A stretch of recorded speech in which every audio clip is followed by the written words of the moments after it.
Joining me from our studios in Los Angeles to discuss this issue is Mark Joseph, producer of the movie Doonby, set to release in 2012, and a columnist and author on pop culture and media issues. Mark, thanks for coming in.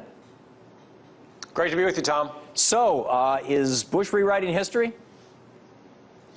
You know, Tom, I think it's really interesting. The title of the book kind of gives it away. It reminds me of Richard Nixon's book, Six Crises, back in the, I think, 50s or 60s. It seems more that it's aimed towards historians and less towards consumers. You know, Bill Clinton's book, sort of My Life, is an appeal to everybody. Here's what my life was like. This seems to be an opening shot at here's how I want to be remembered by history. I think you're exactly right. So it seems like a good strategy, and I know when he raised $200 million for the library there at Southern Methodist University, it's so controversial still with the people at the university, there was a lot of speculation that the visiting scholars at his think tank, when he famously said, you know, it makes me a little nervous, people sitting around thinking, that really their job was to scrub the history books, was to change history. Do you think so?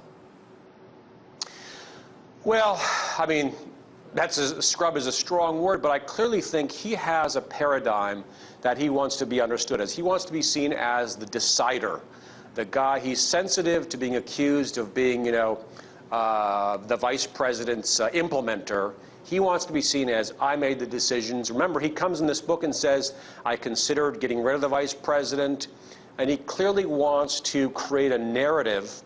And so I saw him on Oprah and all these shows, but curiously, I don't think this is a book that kind of appeals to Oprah viewers.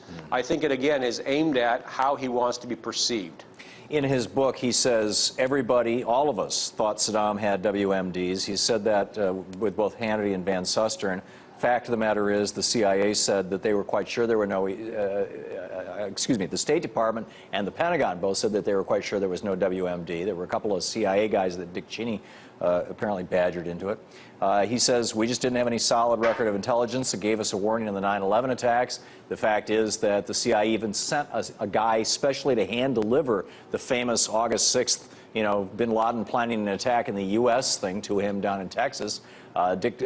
George Tenet said that red alarms were flashing all over the place, but Dick Cheney was put in charge of the counterterrorism task force, which didn't even meet until the first week of September. It's like, this guy did not keep us safe, and he's dancing all around this issue with all these interviews. You know, I think I watched almost all of the major interviews, from Oprah to O'Reilly. I heard a little bit on Rush Limbaugh as well. There was a moment on the Oprah show where he kind of didn't know how, he kind of hesitated on would you do it again. He said yes in other venues, but on Oprah I felt like there was a little bit more of a hesitation there. And he said, well, you know, you don't have the benefit of foresight.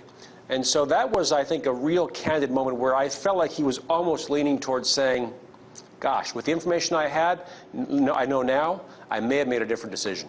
Very interesting. Thanks a lot, Mark, for being with us tonight. You bet. Great to be with you.